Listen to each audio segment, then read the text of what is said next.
안녕하십니까. 저는 ISIC 대표 송병준입니다.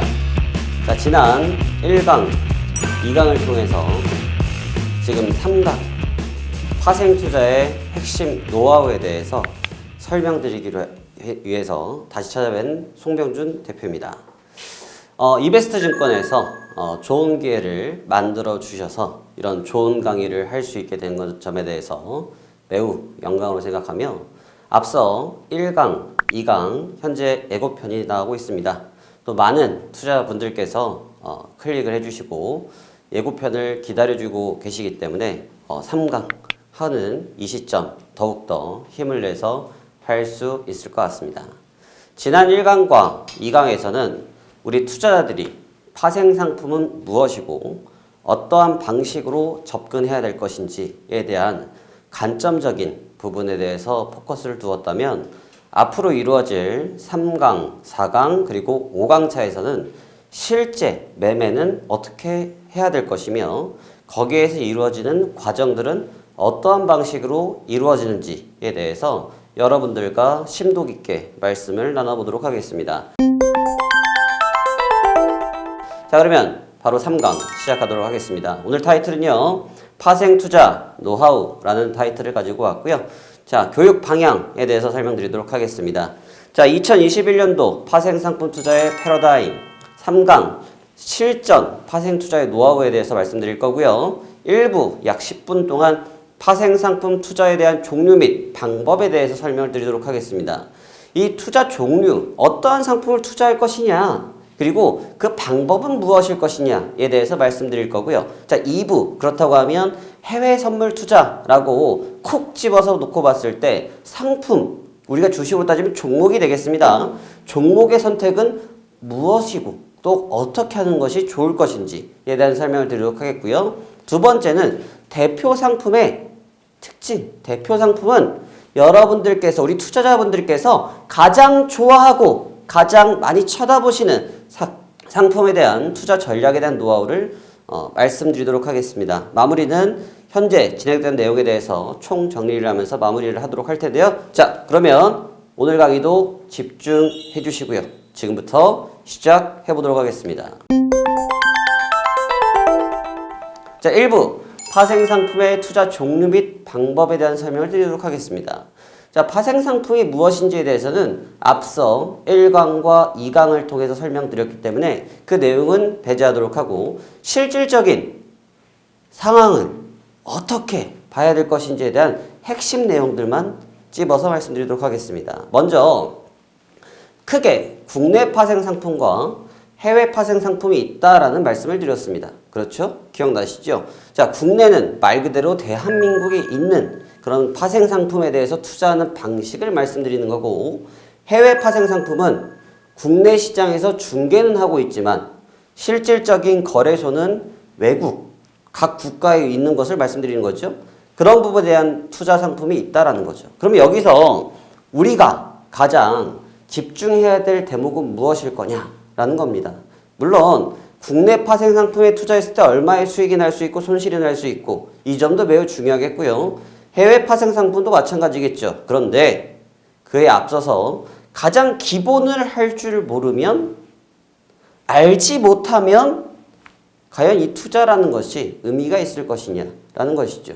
그래서 국내 파생상품에 대한 거래 시간, 그 다음에 변동성, 증거금, 해외 파생에 대한 거래 시간, 변동성, 증거금이라는 부분이 있습니다. 자, 증거금을 한번 짚고 넘어가도록 할게요. 밑에 하이라이트입니다. 증거금, 파생상품 거래는 무슨 거래라고 말씀드렸습니까? 신용거래. 신용거래가 뭐죠? 여러분들께서 지금 드시고 계신 커피 한 잔이 있다고 생각합시다. 자, 아마 최근에 트렌드를 놓고 봤을 때 커피 매장에 가서 커피를 사실 때 현금을 지불하시는 확률보다는 신용카드를 지불하셔서 구입하실 확률이 높겠죠. 그게 무슨 거래입니까? 당장 나는 그 커피숍에 돈을 지불하지 않았지만 내가 크레딧되어 있는 나의 신용으로 만들어진 신용카드를 통해서 구매를 하셨죠. 바로 그 신용거래라는 겁니다. 그래서 파생상품 거래는 신용거래이기 때문에 증거금에 대한 관리가 중요하다. 자, 굉장히 중요한 내용이면서 앞으로 여러분들께서 빠져들어야 될 내용입니다. 무슨 내용? 빠져들어야 될 내용이다. 어떤 부분? 증거금 관리라는 겁니다. 여러분, 어느 누가 땅을 샀답니다. 어느 누가 강남에 아파트를 사서 돈을 많이 벌었다고 합니다. 그런데 알고 계셔야 될 것은 10억이 올라서 10억의 수익이 난 것이 중요한 것이 아니라 그 10억이 수익이 날 수 있는 상품, 아파트든 부동산이 어떠한 토지든 이걸 구매한 거에 중요한 부분이 되겠죠. 그 부분이 결국은 이런 증거금과 같은 개념으로 보시면 될 것 같고요. 이에 대한 관리가 상당히 중요하겠죠. 왜? 내가 엄청나게 좋은 포인트에 어떠한 특정 대상물을 매매를 했는데 그 매매한 대상물에 대해서 대출을 불러일으켜서 샀는데 이자를 못 냈습니다. 그럼 되겠습니까? 안 되겠죠. 바로 그런 증거금 관리가 중요한데 그 어느 시장보다 이 파생상품은 무슨 거래? 신용거래이기 때문에 매우 중요하다는 거죠. 그래서 이 거래 시간 그리고 변동성 이 부분은 거래 대상 자체의 변동성의 의미 이외에 거래 시간에 의한 변동성 영향 또한 있다. 이게 무슨 말이냐? 이게 상당히 좀 어려운 말인데요. 이 거래 대상에 대한 성질이 있습니다. 뭐 예를 들어서 해외 선물로 따지자고 하면 골드, 금이죠. 금, 그 다음에 뭐 오일, 크루드 오일 이런 오일들에 대한 대상 자체에서 이루어지는 변동성, 움직임이 크다는 얘기죠. 그런데 어떠한 특정 시간에 어떠한 이슈 때문에 발생되어지는 변동성이 있다는 거예요. 과연 그게 무엇일 것인지, 그게 무엇이고 그것을 우리가 어떻게 받아들여야 하는지 이 점에 대해서 제가 설명드려 보도록 할게요. 자, 준비되셨습니까? 자, 그러면 내용 보도록 하시죠. 자, 준비된 화면은요. 해외 파생 상품에 대한 거래 시간에 대한 내용입니다. 자, 여기 보니까 기초 상품명에 보면 MINIDOW라고 써 있네요. 미니 다우라고 써 있는 겁니다. 이 기초 상품 구분을 보니까 지수라고 써여 있고요. 다시 말하면 미국 다우 지수에 대한 해외 파생 상품이겠죠. 그런데 이 부분이 중요합니다. 여기를 보시면 장 시작 시간 한국 기준으로 7시 55분이고요. 장 마감 시간 기준 한국 시간 07시 00분입니다. 무슨 말입니까? 아침 7시 55분에 거래가 시작되고요. 우리나라 시간 7시에 거래가 멈춘다는 뜻이에요. 자, 제가 지난 시간에 어떤 설명 드렸습니까? 해외 파생 상품, 해외 선물 시장은 거래 시간이 23시간 이상 운영되어진다라는 설명을 드렸죠. 23시간이 거래되어지는 상품이기 때문에 23시간이니까 결국 이 전산상 처리하고 있는 약 1시간 정도를 제외한 나머지 시간이 모두 거래가 이루어진다는 얘기예요. 자, 이 점은 좀 우리가 깊게 생각해 볼 필요가 있습니다. 여러분 하루에 몇 시간 주무시고 계십니까? 여러분 하루에 6시간, 뭐 적게 주무셔도 4시간 이상은 주무시지 않을까요? 네, 그렇습니다. 그러면 결국 내가 눈 떠 있는 모든 시간, 또 내가 잠들어 있는 모든 시간, 이 거래가 이루어지고 있다는 뜻입니다. 어떻게 보면 굉장히 반가운 소리일 수도 있고요. 또 어떻게 보면 굉장히 불안한 소리일 수도 있겠죠. 왜 그렇습니까? 내가 잠들고 있는 시점에 갑작스럽게 시장이 변화되어지고 시장이 움직여지고 할 수 있다는 뜻이 되는 것이니까 얼마나 마음이 조급해질 수 있겠습니까? 그렇기 때문에 이 해외 선물 시장에서 가장 중요한 개념은 어느 무엇이라고 할지라도 증거금과 이 거래 시간에 대한 이해를 명확하게 할 필요가 있다는 겁니다. 그래서 뭐 토요일 같은 경우까지도 거래가 이루어지니까요. 그래서 보통 금요일 날, 오늘 금요일입니다. 이 시간이 주식시장이 끝난 이유는 좀 쉬어야겠다라고 마음을 먹을 수 있는데 사실 그 시간에도 거래가 이루어지고 있다는 얘기고 중간에 휴식 시간은 존재하지 않는다라는 거죠. 굉장히 좀 무서운 얘기가 되겠죠. 그래서 이런 부분에 대해서도 한번 깊게 앞으로의 강의에서 설명드리도록 하겠습니다. 자, 변동성인데요. 이제부터가 좀 중요한 실전적 내용이 될 것 같습니다. 자, 지금 준비된 차트는 왼쪽에 있는 부분은 국내 선물 코스피 200 차트가 되겠습니다. 자, 파생 상품이고요. 국내 코스피 지수를 기반으로 한 선물 시세를 이야기하는 겁니다. 자, 오른쪽은 해외 선물 미니 다우, 방금 봤었던 다우 지수를 기반으로 한 파생 상품 다우 선물이 되겠습니다. 자, 보니까 뭐 움직임 비슷해 보이죠? 네, 움직임이 비슷해 보입니다. 뭐 제가 화살표를 하나 그려놨는데 화살표를 보니까 상승했던 뭐 각도와 흐름이 크게 다르진 않네요. 어떻게 생각하십니까? 쉬운데 국내 시장 움직였던 것만큼 동일하게 움직이는데 라고 생각할 수 있는데 여기에는 맹점이 하나 있죠. 어떤 부분이 있습니까? 국내 시장은 4시 이전에 시장이 종결되죠. 뭐 주식 같은 경우는 시간의 거래를 통해서 거래가 이루어질 수 있지만 파생상품 거래가 종료됩니다. 뭐 작년까지 하더라도 야간 선물 시장이라는 것이 존재했는데 현재 야간 선물 시장을 운영하지 않다 보니까 오히려 거래가 좀 종결되어 있어요. 그러니까 결과적으로 선물 시장이 주간에 모든 일이 종결되어지기 때문에 흐름은 똑같아 보이지만 내부 속사정은 상당히 다르다는 거죠. 자, 제가 지금 말짱하게 서 있습니다. 제가 아주 건강해 보이죠? 근데 내부적으로 어디가 아픈지 저도 잘 모릅니다. 그래서 건강검진이라는 걸 받죠. 그런 내부 속사정이 다르다는 뜻으로 이해하시면 될 것 같아요. 그러다 보니까 변동성 같아 보이지만 실질적 변동성, 이 실질적 변동성이라는 것은 여러분들께서 직접 투자를 하셔야 되는 실제 투자 환경에서 이루어지는 변동성을 이야기하는 겁니다. 그럼 그걸 어떻게 잡아야 될 것인지 아주 중요하겠죠? 그럼 한번 시작해 보도록 합시다. 자, 국내 파생 코스피 200 선물입니다. 자, 제가 지금 써놨는데요. 15시 45분에 장이 마감을 했습니다. 그리고 여기 가운데 보시면 가운데 빨간 색깔 선 하나 내려오죠? 자, 선이 내려오고 보니까 이 시간 이후로 거래가 되지 않았습니다. 그리고 다음날 이 길이죠. 이 길 9시에 개장을 합니다. 그때 시작을 하는 거죠. 이 시간에는 결국 어떠한 일이 생기느냐? 그러니까 우리나라 시장 같은 경우는 이러한 특성 때문에 개방형 시장이라는 단어를 사용하기도 합니다. 이 개방형 시장이라는 것은 무엇이냐면 단순하게 우리 시장, 대한민국만의 갇혀져 있는 경제가 아니다 보니까 밤새 우리가 잠자고 있는 시간은 미국은 낮 아니겠습니까? 미국에서 이루어졌던 시세라든지 또 유럽에서 발생되었던 시세들이 그 다음날 아침에 시세로 반영되어지는 상황을 이야기하는 거죠. 그래서 우리가 이제 아침 시장에 개장하게 되면 갭상승, 갭하락이라는 단어를 사용하게 되는데 새벽 내에 거래를 할 수 없었기 때문에 아침에 일시적으로 거래가 몰리는 현상이 발생되어집니다. 그렇기 때문에 그로 인해서 강하게 상승 출발하기도 하고요. 반대로 하락 출발하기도 합니다.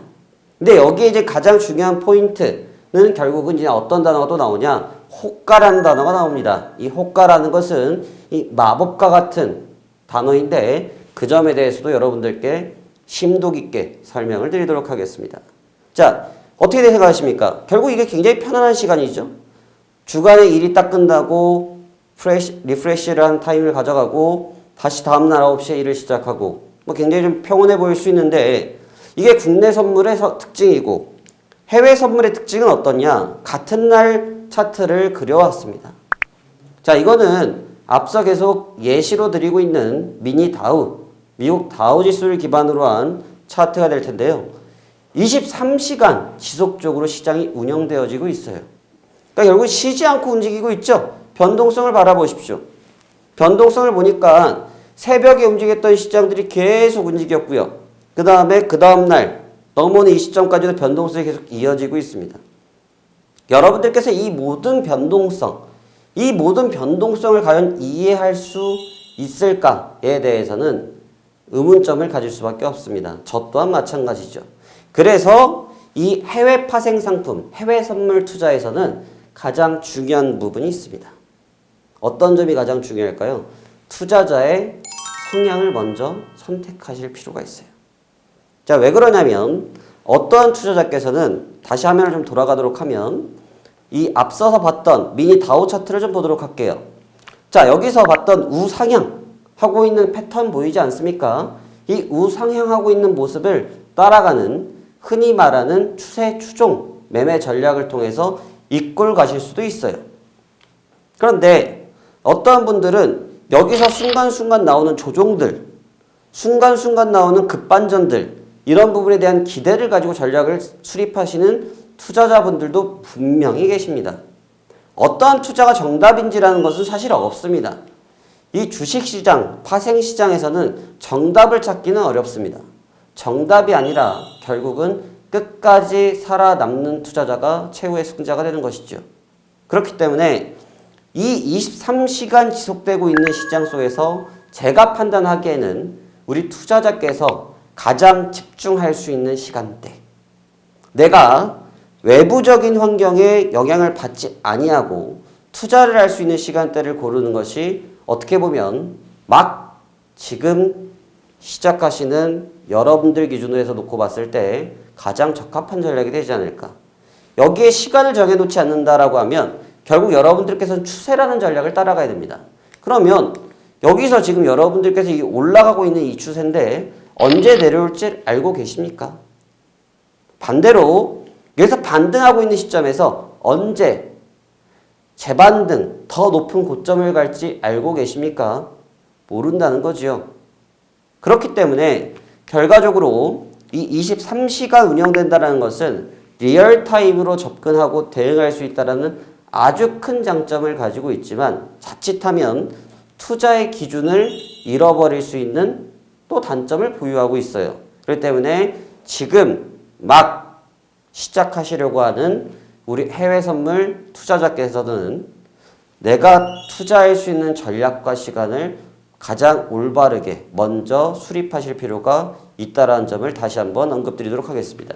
자, 그러면 여기서 이제 가장 중요한 것은 무엇입니까? 제가 앞서 말씀드렸던 것처럼 강남 아파트를 샀는데 10억이 올랐다, 20억이 올랐다, 그 얘기만 생각하시는데 그 아파트를 매입하기 위한 초기 자금이 얼마인지를 알아야겠죠. 다시 말하면 파생상품에서 수익이 이만큼 났어 라고 말을 하고 싶으면 얼만큼 투자를 해야 되는지를 알고 있어야 된다는 얘기입니다. 이해되시죠? 이 화면은 우리 이베스트 증권 하면 6809번입니다. 이 화면 번호를 찾아갈지 모르시면 HTS에 접속하셔서 상단 돋보기 모양이 있습니다. 그 돋보기 모양을 클릭하시고 지금 작성해드리는 6809번 화면을 클릭하시면 파생상품 증거금률 조회라는 부분이 있습니다. 자, 여기서 증거금률 조회라는 단어를 사용하는 이유는 뭐냐면 지수는 매일 변화되죠. 우리 날씨가 어제는 좀 포근하다 다시 오늘 좀 추워졌거든요. 날씨가 변하는 것처럼 지수도 매일 변화가 되어지죠. 오르기도 하고요. 또 내리기도 합니다. 그러면 오르고 내리고 가는 지수 때문에 지수의 가치, 다시 말하면 지수에 대해서 투자해야 될 투자금이 변화가 되어지는데 바로 그 부분을 설명하고 있어요. 근데 여기 가장 중요한 것은 위탁증거금, 유지증거금, 현금증거금이라는 게 있습니다. 여기서 설명을 좀 해드리자고 하면 뭐 10.5%, 7%, 5.25% 이런 숫자가 써 있는데 무시하셔도 됩니다. 근데 이해만 하시면 되는데 위탁증거금이라는 건 뭐냐면 내가 국내 선물을 투자하기 위해서 최초에 들어가야 될 증거금을 이야기하는 겁니다. 그에게 현재 지수 가치의 약 10%, 현재로 따지면 1,600, 2천만 원 정도 될 것으로 보여집니다. 그 정도의 금이 들어간다는 뜻이고 대신 이걸 가지고 처음에 스타트를 하겠죠. 시작을 하는데 우리가 먼저 매입을 시도했습니다. 하나를 매입을 했는데 그 하나를 매입했을 때 7%가 있어야 이 포지션을 유지할 수 있다는 뜻이 되는 거예요. 7%. 그러면 10.5 빼기 7하니까 3.5%밖에 안 남죠? 결국 이 정도 증거금, 최소 증거금만 넣으면 하나밖에 거래를 할 수 없다는 뜻이 되는 겁니다. 그럼 두 개 하려고 하면 어떻게 될 것 같아요? 두 배를 넣어야겠죠. 그럼 두 배수가 되는 겁니다. 이해되시죠? 그래서 이제 현금 증거금률도 마찬가지 개념이 될 거예요. 그래서 이런 부분이 항상 있기 때문에 이것을 항상 조회를 해보시고 현재 증거금이 어떻게 이루어지고 있는지를 체크하시면 될 것 같아요. 자, 그 다음에 이제 해외 파생 상품입니다. 이것도 역시 마찬가지로 화면 번호 2078번입니다. 자, 여기 보면 해외 선물 옵션 품목 조회라는 화면이 나오고요. 여기에서 전체 증거금 장 운영 시간 이런 부분이 나와 있습니다. 자, 아까 운영 시간에 대해서 말씀드렸죠. 내가 거래하려고 하는 상품의 최소한 운영 시간은 여기를 클릭하셔서 알고는 시작해야 된다. 거래 시간을 몇인 줄을 모르고 거래한다는 건 말이 안 되는 거겠죠. 그 얘기는 학생이 수업 시간이 몇인 줄 모르는 거와 동일한 내용이 될 겁니다. 증거금은 좀 차이가 있습니다. 여기를 보니까 미니 다우 가운데 증거금이 좀 달라요. 이 아래에는 크루드 오일이라는 화면을 제가 두 개를 분할해 왔는데요. 상단을 봤더니 개시증거금 990, 유지증거금 990, 통화는 US 달러가 됩니다. 그 다음에 아래 오일을 보니까 역시 US 달러고요. 4,978, 유지증거금 4,978이 되어 있습니다. 그러니까 약 우리나라 한 500만 원 돈 되겠죠. 그러니까 실질적으로 내가 오일, 크루드 오일을 거래하기 위해서 들어가야 될 최초의 개시증거금, 내가 이베스트 증권을 통해서 거래를 할 건데 이베스트 증권에다가 입금을 해야 될 최초의 거래 금액을 이야기하는 겁니다. 이해되시죠? 그리고 역시나 하나의 포지션을 매입하기 위해서 유지할 때 들어갈 돈은 이 개시증거금이 다 들어가야 된다는 얘기죠. 그래서 제가 아까 맨 처음에 시작할 때 앞으로 여러분들의 발목을 잡고 따라다닐 단어, 증거금이라는 단어를 말씀드렸는데요. 주식과 같은 경우는 내가 1,000만 원이 있다라고 가정하셨을 때 1,000만 원어치 주식을 그냥 사시면 끝나는 겁니다. 뭐 거기서 1,000만 원이 딱 떨어지지 않아서 뭐 998만 2천 원만큼 사셨다. 그럼 8천이 남아있다. 뭐 어쩔 수 없는 거죠. 8천원치 다른 주식을 사든지. 이런 식으로 선택을 할 수 있는 거죠. 그래서 개시할 수 있는 증거금, 내가 이 거래를 하기 위해서 처음에 들어가야 될 돈에 대한 설명을 여기서 하고 있는 거죠. 그래서 각 상품별로 국내 선물은 상품이 국내 지수 하나로 국한되어져 있기 때문에 상당히 계산하기가 쉬우나 해외 선물 같은 경우는 각 상품별로 지정해 놓은 증거금이 틀립니다. 왜 틀리냐? 이걸 우리 이베스트 증권에서 정해놨냐? 그렇지 않죠. 그 이유는 뭐냐면 우리 이베스트 증권이 이 해외 상품을 거래하기 위해서 해외 거래소와 계약을 체결하지 않았겠습니까?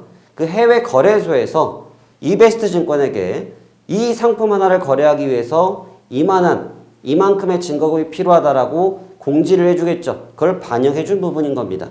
그다음에 그런 매매가 이루어지는 구조이지 어떤 누구 하나가 선점해서 선택하는 부분은 아니다라는 점을 기억할 필요가 있어요. 그래서 그건 어느 증권사 모두 공통점이라고 이해를 하시는 것이 가장 편하실 것으로 보여집니다. 자, 다음 내용 보도록 하죠. 이제 2부입니다. 이제 진짜죠. 이제 지금까지 몸을 풀었습니다. 이제 진짜 한번 시작해 볼까요? 어떤 노하우가 있을지. 그러면 2부 보도록 하시죠. 자, 앞서 제가 거래량, 변동성, 투자 기간 이런 부분에 대한 설명을 드렸는데 지금부터가 이제 중요합니다. 내가 과연 무엇을 가지고 할 것인지, 투자자께서 과연 무엇을 선택할 것인지가 중요합니다. 이 빨간색 화면을 보면 지수라는 단어가 있고요. 통화, 금리, 농축산, 기금속, 에너지라는 부분이 있습니다. 워낙 상품이 좀 많습니다. 워낙 거래할 수 있는 대상이 많기 때문에 사실 모든 것을 투자할 수 있다고 하면 뭐 좋을 수도 있겠지만 사실 집중력이 그만큼 저하되겠죠. 그래서 여러분들께서는 지수, 통화, 금리, 농축산, 기금속, 에너지 중에 여러분들이 편하신 거를 고를 필요가 있어요. 그럼 이제 어떤 기준으로 고를 것이냐? 뭐 거래량으로 고를 것이냐? 또는 변동성으로 고를 것이냐? 또는 투자 기간으로 고를 것이냐? 그럼 이제 여기서 이 세 가지 중에서 선택지가 나왔다고 했을 때 결국은 지수와 통화와 금리와 농축산, 기금속, 에너지 중에 여러분들이 편하신 걸 고르셔야겠죠. 그런데 단연간 저희가 시장을 경험해보고 살펴본 바 해외 선물 시장은 기본적으로 거래량을 근거해서 놓고 봤을 때 지수, 에너지, 기금속 쪽이 상대적 거래가 활발합니다. 물론 통화도 포함되어 있긴 하지만 여러분들께서 그래도 쉽게 이해할 수 있는 상품들을 놓고 봤을 때 이 정도가 가장 쉬울 수 있다. 또 여기에 좀 여러 가지 연계될 수 있는 전략들이 나올 수 있는데 이 통화 같은 경우는 최근에 이제 FOMC 이런 부분들 때문에 증시에 좀 변동성이 좀 나타나고 있거든요. FOMC는 뭡니까? 금리를 결정하기 위한 부분이 FOMC죠. 결국 이제 그러면 이제 금리로 이어지게 되는데 제가 이런 얘기를 많이 합니다. 여러분 제가 지금 앞으로 5분 뒤에 무슨 이야기 할 줄 혹시 알고 계십니까? 모르시죠? 마찬가지입니다. 금리라든지 통화 정책은 정치적 관점에서 나타나는 부분이고 글로벌적 이슈에서 나타나는 부분이기 때문에 사실 너무 불확실한 배팅이 될 수 있다는 거죠. 그래서 제가 이 투자를 했을 때 제가 가장 조심스러워하는 부분은 뭐냐면 무조건 투자 자체는 불확실성 투자입니다. 원금 보장을 원한다고 하면 은행에다가 적금을 넣어야겠죠. 그것도 5천만 원 내외에서 예금자 보호법에 해당될 만큼만 넣어야겠죠. 결국 투자라는 것은 불확실성에 대한 투자고요. 거기에 대한 결과는 달콤할 수도 있고 쓸 수도 있습니다. 그러다 보니 이런 금리라든지 통화정책은 사실 너무 정치적 이슈에 대해서 멘트 하나의 변화가 쉽게 나타나는 부분들 때문에 상대하기가 초보자 입장에서는 쉽지 않다라는 게 제 소견입니다. 이게 좋은 예를 들자면 주식은 그래도 요즘 많이들 알고 계시죠. 주식 같은 경우가 뭐 대선주, 뭐 총선주, 누구 관련주 이런 부분들이 사실 투자하기 좋아 보이지만 굉장한 리스크를 안고 있는 것과 마찬가지 논리로 보시면 될 것 같습니다. 그래서 상대적으로 물론 그런 부분들이 파생되어서 지수로 영향을 미치는 부분도 분명히 있지만 직격탄을 맞는 것보다는 한 단계 건너서 받을 수 있는 지수 이런 부분의 투자는 초보 투자자 누구든지 하실 수 있는 상품이 될 수 있다. 그리고 에너지도 마찬가지입니다. 뭐 유가 같은 경우도 상대적으로 대응하기가 좀 급한 구간들이 있습니다. 앞서서 앞으로 나올 내용이지만 원유 재고 발표 이런 기간을 통해서 원유의 움직임들이 급속도로 빨라지는 구간들이 있지만 기본적인 트렌드는 또 유지하는 성질도 갖고 있기 때문에 에너지 쪽도 괜찮은 것 같습니다. 그다음에 기금속인데요. 기금속은 은도 있고 구리도 있고 여러 가지가 많이 있습니다. 그런데 제가 말씀드리는 부분 중에 기금속은 금을 말씀을 드리는데요. 굉장히 쉬운 얘기를 한번 해드려 볼게요. 우리가 지수가 급등을 합니다. 그러면 기본적으로 환율의 가치는 저하가 되고요. 그 다음에 안전자산이라고 칭하는 금, 골드에 대한 가치는 상대적으로 저하될 수밖에 없습니다. 왜요? 투자 자체의 쏠림화가 공격적 투자 상품에 몰려 들어가기 때문에 그렇죠. 그래서 사실은 지수와 기금속, 골드와 엮어서 하는 믹스할 수 있는 매매 전략도 갖고 있습니다. 근데 아직 그런 얘기까지 하기에는 내용이 너무 깊게 가는 것 같고요. 그렇기 때문에 이러한 부분들에서 여러분들이 가장 이해를 잘 하실 수 있는 상품을 고르는 것을 추천드립니다. 무엇이 정답은 없습니다, 여러분. 하지만 여러분들한테 가장 잘 맞는 것을 빨리 고르시는 것이 합리적 투자를 이끌어낼 수 있다고 볼 수 있고요. 자, 그래서 어떤 기준으로 제가 과연 갖고 왔느냐라고 보면 거래량과 변동성이란 단어를 갖고 왔고요. 우리 이베스트 증권 화면번호 2076번입니다. 해외 선물 품목 종합이라는 내용이 나와 있고요. 보면 지수, 통화, 금리, 농축산, 비철금속, 기금속, 에너지가 나와 있는데 여기 보면 종목에 보면 이상한 암호 같은 게 써 있습니다. CLH21 이런 데에 대한 설명은 다시 한번 해드리도록 하겠고요. 현재가가 얼마인데 시가가 얼마고 고가가 얼마고 저가가 얼마 이렇게 써 있습니다. 그런데 중요한 건 보시면 거래량이라는 건데요. 거래량을 보니까 맨 위에 거를 보니까 169. 이건 주가 아니라 계약이라고 말을 해야 됩니다. 밑에를 보니까 특출나게 높은 게 있습니다. 8081 계약. 그 아래 보니까 87, 197, 111, 337, 58 똑같습니다. 무슨 얘기입니까? 거래량이 어떤 특정 하나에 너무 쏠림화가 많이 되어 있죠.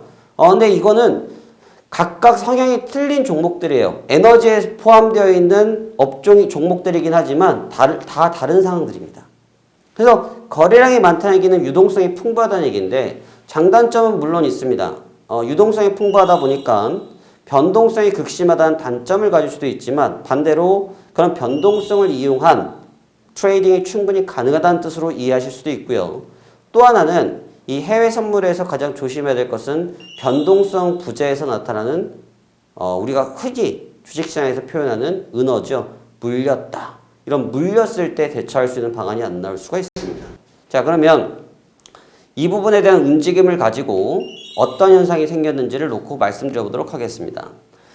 자, 해외 선물 차트고요. 이베스트 화면 4091번입니다.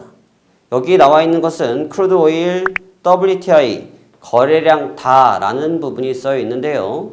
이 거래량 다하고 거래량 내용은 일단 좀 배제를 시켜놨는데 그 이유는 거래량 화면을 일부러 잘라놓은 것은 아니고 여러분들이 제가 이 내용을 써주기 이전에 차트의 움직임만 놓고 보고 보셔서 선입견 없이 한번 보시길 바랍니다. 자, 이 내용을 보고 다음 내용 뒷장을 보니까 앞서서 봤던 화면과 좀 다른 흐름이 있어요. 뭔가 캔들이 이걸 캔들이라고 하죠. 캔들이 여기는 따닥따닥 붙어서 움직였던 모양을 만들면서 움직였던 모양이 있고요.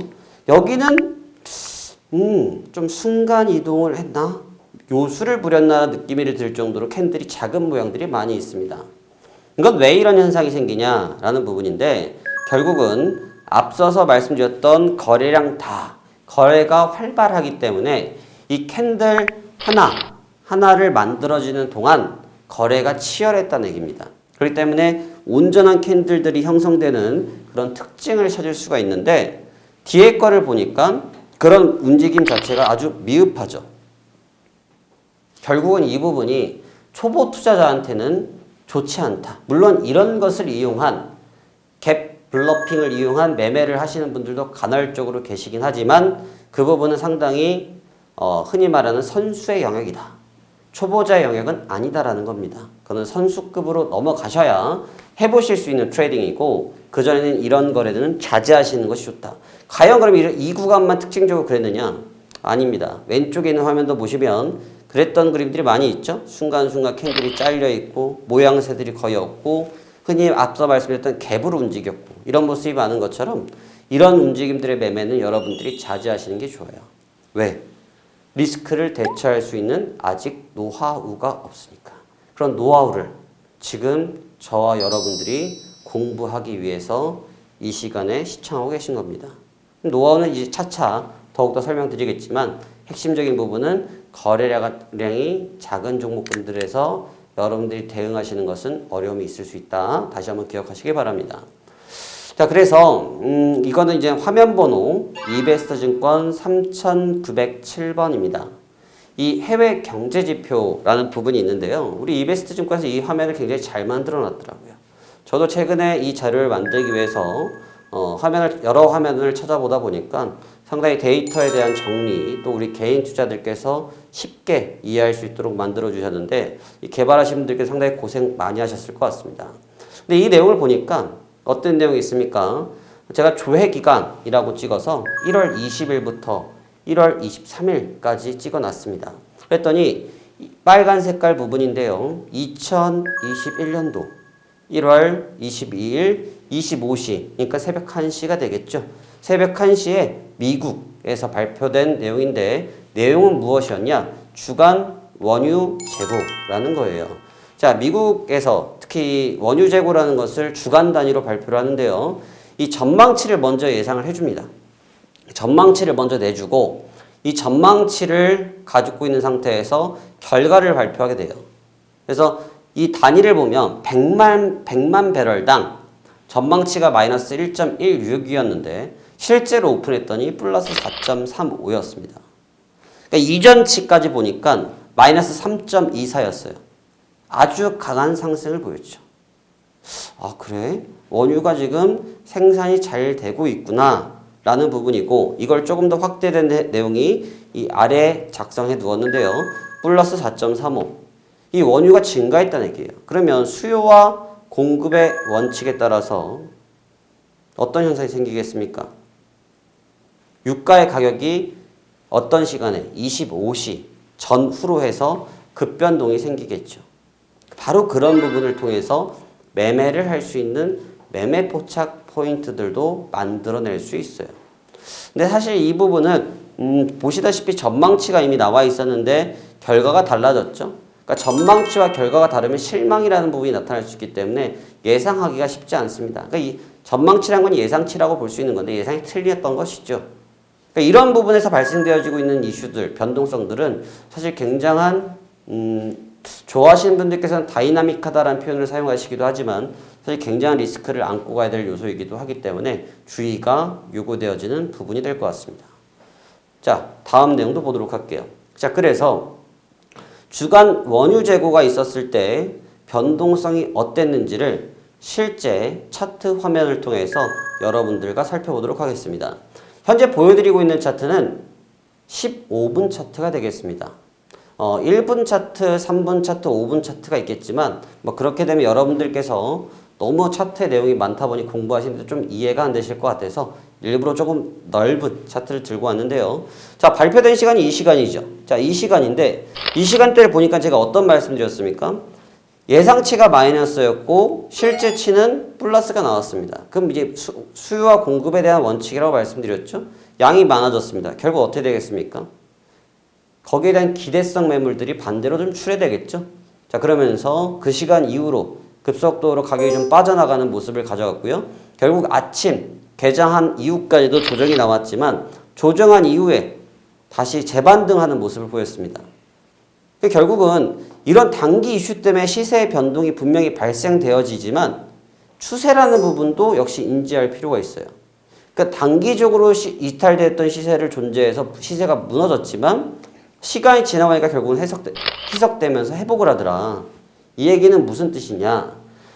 단기 이벤트를 통해서 해외 선물은 이 단기 이벤트에 아주 능한 사람입니다. 그러니까 연애로 따지면 굉장히 능숙한 남자라고 표현할까요? 무슨 얘기냐? 연인한테 굉장히 능숙하게 어떻게 이 사람에게 감동을 줄 것인지를 선택하는 거죠. 그 부분이 바로 해외 선물의 매력입니다. 이 단기 이벤트가 어떠한 이벤트가 되고 시장 투자자들한테 감동이 될 수도 있고요. 반대로 쓴 잔이 될 수도 있는 거죠. 그래서 결국 이런 원유 재고라는 부분을 통해서 시세 반락이 나왔지만 그 이벤트는 잠깐 휘리릭 사라져버리고 결국 나라는 사람만 남아있는 것처럼 추세로 다시 원복하는 모습을 가져고 있죠. 그래서 이러한 포인트를 통해서 매매가 이루어질 수 있고 이 구간에서 제가 여러분들께 보여드리기 위해서 매매를 해놓은 부분을 통해서 자료를 만들어 온 게 있습니다. 그것도 함께 보여드릴게요. 기대하고 계시고요. 3강에서 보여드릴까요? 4강에서 보여드릴까요? 그거는 아직 모르겠습니다. 하다 보시죠. 자, 그래서 다음 내용 보죠. 그래서 제가 지금 여러분들께 방금 설명드렸던 추세의 개념이 여기서 등장하게 됩니다. 추세. 추세는 무엇일까? 상당히 중요한 내용인데요. 이 해외 선물이든 주식이든 삶이든 추세라는 것이 존재합니다. 잘 되는 인생이 잘 될 때가 있고요. 또 어려운 시기가 나타나기도 하죠. 파생상품이든 주식이든 시세가 좋을 때도 있고 나쁠 때도 있습니다. 그런데 주식은 분명한 것은 시세가 좋을 때, 추세가 좋을 때 수익이 날 수 있는 가능성이 아주 극도로 높아지지만 해외 파생이든 국내 파생 상품이든 여기에서 중요한 것은 시장이 좋든 나쁘든 대응할 수 있다는 것이죠. 그렇기 때문에 올라가는 추세든 내려가는 추세든 모두 이해할 수 있는 개념의 정립이 필요로 합니다. 무슨? 추세 개념의 정립. 왜 그러냐? 자, 지금 화면은 제가 여러분들의 선입견, 다시 말해서 여러분들이 어떠한 사전적 지식을 제거하기 위해서 어떠한 상품의 차트인지는 써놓지 않았습니다. 근데 이제 핑크 색깔 선을 따라가 보도록 할게요. 핑크 색깔 선을 따라 보니까 쭉 선이 내려가고 있고 아래로 우하향을 하고 있는데 그 가운데 보시면 전반적으로 밸런스가 아래쪽으로 좀 내려가고 있는 추세죠. 중간중간에 올라오고 있는 추세가 존재하고는 있지만 기본적으로 밀리는 추세를 가지고 있습니다. 그러면 여기에서 얻을 수 있는 힌트는 뭡니까? 현재 이 차트, 이 추세에서 또 이 상품이 말하고 있는 내용은 뭡니까? 어떠한 내용, 어떠한 상황인지는 저와 여러분들이 알 수 없지만 분명한 것은 현재 이 상품은, 이 종목은 어떠한 이슈로 인해서 가격 저항을 겪고 있다. 가격 저항을 겪고 있다는 얘기는 가격 조정을 받고 있다로 이해하시면 되고, 가격 조정을 받고 있다는 얘기는 현재 이 상품의 기본적인 매매 전략은 매수이냐 매도이냐라고 놓고 봤을 때 매도 전략이 상대적으로 유리할 수 있다는 논리로 추론이 가능해집니다. 이해되시죠? 그래서 추세가 중요한 거예요. 여기서 매수와 매도라는 단어가 등장하기 시작합니다. 아니 갑자기 매수와 매도는 뭐지? 주식은 매수했다가 팔 때 매도인데 그게 끝 아닌가? 라고 생각을 하시는데 갑자기 매수와 매도, 이 파생상품의 가장 핵심 꽃은 매도라는 단어가 나오는데 최근 우리 주식시장에서 화두가 되고 있는 단어가 있습니다. 무슨 단어입니까? 공매도라는 단어가 나오죠. 공매도가 뭡니까? 기관 투자들이나 외국인 투자들이 없는 주식을 빌려서 주식을 먼저 팔았다가 주식을 다시 사들이는 과정들을, 이런 과정들 때문에 나타나는 이슈가 주가 하락이 나타날 수 있고, 그렇기 때문에 그 기간을 없애고 있는 시점에서 언제 시작할 거냐, 이게 최근 주식시장에 큰 화두가 되고 있는 게 아닙니까? 근데 파생상품은 그런 공매도와 같은 기능이 존재한데 바로 그 존재하는 기능이 바로 매도라는 기능입니다. 이 매도는 상당히 의미가 있습니다. 왜냐하면 공매도는 우리가 매수한 금액보다 적어도 기관들은 할 수 있지만 실질적으로 들어가는 투자 비용은 더 크다라고 가정이 되는데, 이 파생상품 같은 경우는 매수와 매도의 금액이 동일합니다. 다시 말하면 오일을 매수할 때 들어가는 돈이 500만 원이라고 가정했을 때 매도할 때 들어가는 금액도 500만 원입니다. 이해되시죠? 매수와 매도의 금액이 동일하다는 거예요. 그렇기 때문에 이 매수와 매도는 우리가 원활하게 동전 앞뒤를 뒤집듯이 쓸 수 있어야 파생상품에서 살아남을 수 있는 가장 첫 번째 스텝이라고 표현할 수 있습니다. 매수는 주식을 하셨던 분들은 너무나 쉽게 잘 하시는데 매도에 대한 개념 접근이 잘 되지 않습니다. 그 이유는 주식을 사는 건 항상 잘 하시지만 파는 걸 잘 못 하시는 것처럼 이 파생상품도 사시는 거는 잘 사실 수 있는데 파는 거를 잘 못하죠. 이걸 우리가 조금 전문적 용어로 표현하면 롱, 그다음에 숏 이런 전략이라고 표현을 하는데 그게 이제 사전적 단어와 실질적인 학문적 단어에서는 적합한 단어이나 우리의 매매창에서는 우리 이베스트 매매창이든 어느 증권사 매매창에선 롱이든 숏이란 단어가 한국에서는 쓰지 않습니다. 매수와 매도로 사용되기 때문에 그렇죠. 그렇기 때문에 여러분들께서 익숙해지셔야 될 단어는 매수와 매도. 매수는 올라가는 데 투자하는 게 매수. 지금처럼 추세가 우하향하고 있을 때는 매도라는 전략을 사용하시면 수익을 낼 수 있다는 거죠. 그래서 이제 그런 수익을 내기 이전에 이런 핑크색 추세를 놓고 현재 돌아가고 있는, 운영되어지고 있는 상품에서 어떠한 모양, 어떠한 추세를 가지고 있는지에 따라서 전략을 수립할 수 있다는 부분을 이해하실 필요가 있다라는 점을 다시 한번 설명드리도록 하겠습니다. 이해되셨죠? 자, 그러면 다음 장.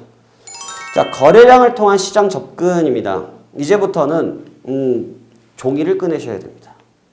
종이를 꺼내십시오. A4 용지를 꺼내시고 잘 받아 적으시면서 한번 보실 필요는 있어요. 왜냐? 지금 이 거래량이라는 부분은 주식에서 발생됐던 거래량과는 좀 차이가 있습니다. 우리가 주식에서 따지고 놓고 봤을 때 바닥에서 거래량이 터지면서 주가가 올라갔다, 부양됐다라고 표현하면 고점에서는 이제 그 중간에 올라가는 기간 동안 거래량이 흔히 말해서 마른다라는 표현을 많이 쓰거든요. 거래량이 좀 공백기가 생겨나는 기간들이 있습니다. 물론 이런 해외 선물 쪽에서도 마찬가지 현상들이 좀 있는데 여기서 중요한 게 좀 뭐냐면 주식은 단순하게 오르면 배팅할 수 있는, 오르는데 투자할 수 있는 논리라고 하면 이 친구는 내려가는데도 투자를 해야 되기 때문에 그렇습니다. 왜 그러냐 보시면 사실 이 앞서서 봤던 이 화면에 부분을 발췌해서 갖고 온 화면입니다.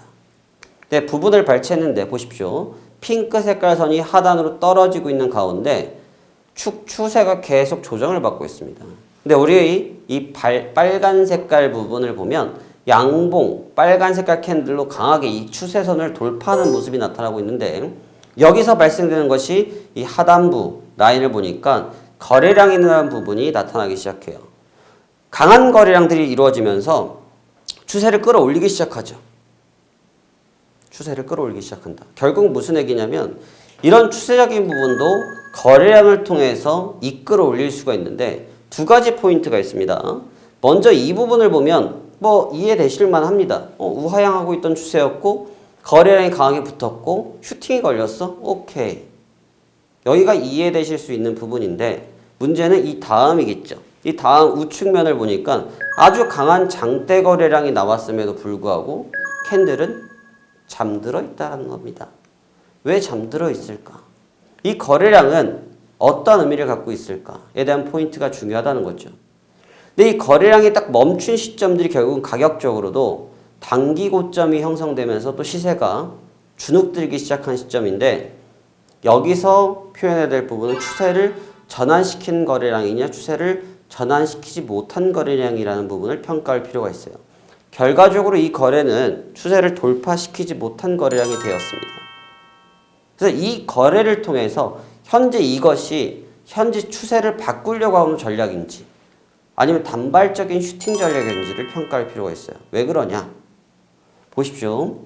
내가 만약에 위에 꼭지, 고점에서 매도를 해서 추세를 끌고 오지 못했다. 그럼 저는 이제 매도해서 수익을 내지를 못했겠죠. 그러면 매도해서 수익을 내지 못했으니까 다음 수익을 낼 수 있는 전략은 뭡니까? 평생 빠지기만 하겠습니까? 절대 그러지 않겠죠. 다음 전략은 매수가 있을 겁니다. 그럼 매수할 수 있는 포인트를 기다려야 되고요. 매수를 해야 되는데 앞서 그림에 나왔던 것처럼 추세가 계속 우하향하고 있는데 무턱대고 매수하시겠습니까? 그럼 안 되겠죠. 그래서 결국 이 거래량을 통해서 추세가 온전하게 회복됐는지의 기준을 수립할 필요가 있다는 겁니다. 그래서 이 추세에 대한 이해를 할 땐 거래량이 상당히 중요한 의미를 갖고 있다로 이해하시면 좋을 것 같아요. 자, 오늘 3강 막바지로 치닫았습니다. 총정리 들어가도록 하겠습니다. 자, 이 총정리는 여러분들께 지금 설명드렸던 내용들에 대한 설명을 드리는 부분이기 때문에 한번 깊이 있게 또 생각해 보시길 바랍니다.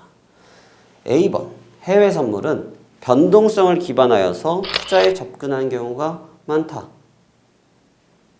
이해되시죠? 자, B, 해외 선물 시장의 변동성이 높은 이유는 23시간 거래 시스템을 구성하고 있기 때문이다. 이건 무슨 얘기냐면 8시간 자고 공부한 친구와 3시간 자고 공부한 친구가 과연 어느 정도의 공부량이 달라질 것이냐. 이 논리로 똑같아지는 거 있죠. 결국은 거래 시간이 국내에 대비해서 극도로 높기 때문에 당연히 거기에 관련된 거래량, 변동성이 높을 수밖에 없다라는 거죠. 그러다 보니까 10번, 해외 선물 시장에서 투자 기간, 만기일, 이 상품에 대한 설명도 차후 다시 해드리도록 할게요. 만기일은 거래량, 주요 경제지표 등 영향을 크게 받는다. 그러니까 선물 시장은 단순하게 차트의 모양이 예쁘다고 해서 오르고 나쁘다고 해서 내리는 것이 아니라 이러한 이슈들로 인해서 변화가 극심하게 나타난다라는 부분이고요. D번, 해외 선물은 개인 투자자가 흔히 알고 있는 추세라는 개념을 통해서만 접근하기 어려운 투자 상품이다. 왜 그렇다고 설명드렸습니까?